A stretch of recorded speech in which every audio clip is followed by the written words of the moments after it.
All right, there is so much going on here. Let me try to recap. The entire dining room, they said, is just sweating like crazy. The whole dining room, the ducts are all leaking. They're dripping on the tables, the floors, creating a safety hazard. They say it always is like that. So I got there, here, and in the office, all of the thermostats were like 78, 81, 82, 76. And they were all just cranking away. I walk into the dining room and it is freezing. My thermal gun, 61 degrees on the floor, the walls, it's freezing. So there's why you have so much moisture problems. The units are just running because they are wired into remote sensors, but they're not working properly.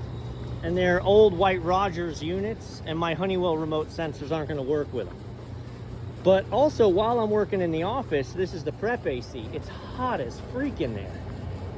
Well, yeah, this unit is frozen up. So I turned it off, just the fan running.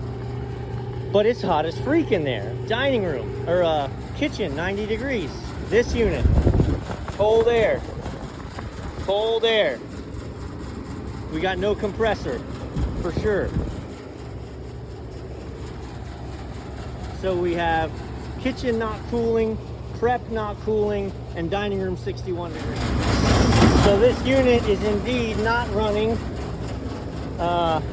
What's crazy is contactors pulled in and I've got good three-phase power at the compressor. The compressor is just blazing hot. She's off on thermal. I would guess, well, if it was low on gas, it should be, it's actually not that hot. Said I got good three-phase coming to it, but my compressor ain't running. That's probably a good enough indication of what's going on here. She has overheated so much.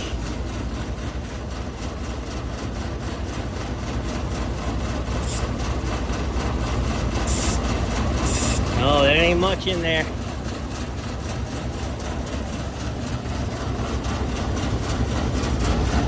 Be great if there was a low pressure safety, but there's not one.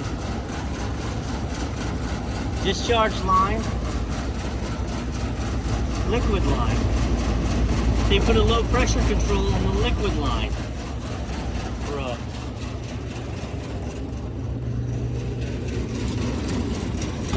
Check this out.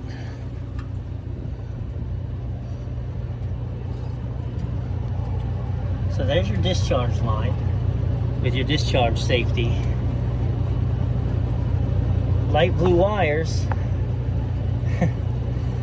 Low pressure safety. This unit is running very low.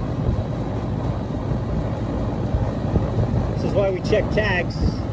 I literally pulled the bottle of 410 up here, but our policy is, even when we're positive, we verify the amount of the total charge, which helps you never make the mistake that I almost made, which is putting 410 in a 422 unit.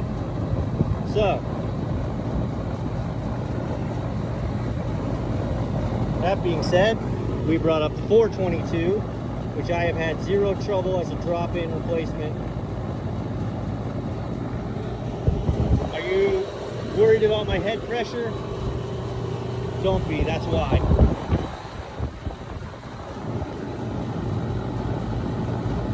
I've got to push it a little more. I've got to push it a little more to get my saturation temperature up above freezing, up to where I want it.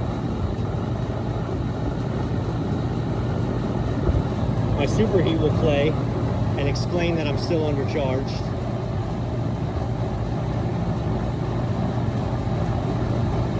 Still undercharged because my superheat's in the 30s currently and climbing. Yeah, this is not good.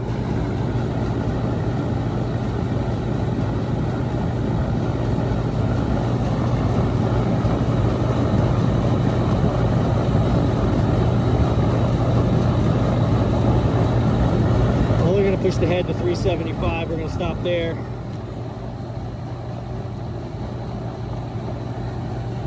Look at this unit, man. 2003. Still got, hate it, man. I can't drive my head pressure up anymore. But our coil's gonna freeze, no doubt.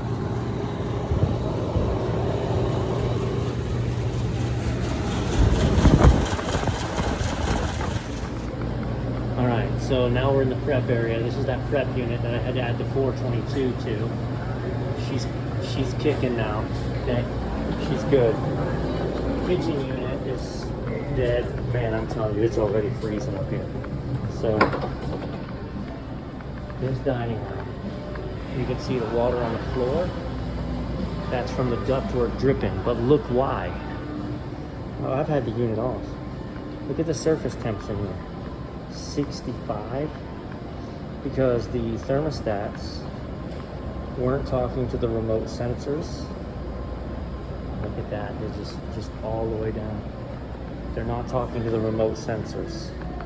I'm gonna run to the supply house and I'm gonna grab, I have sensors, but the thermostat won't talk to it, won't talk to mine. So I'm gonna grab thermostats and sensors. We're gonna replace the sensors and the thermostats and get this place dialed in. I could just throw a thermostat down the old thermostat down the return trick, but I'll just come back tomorrow.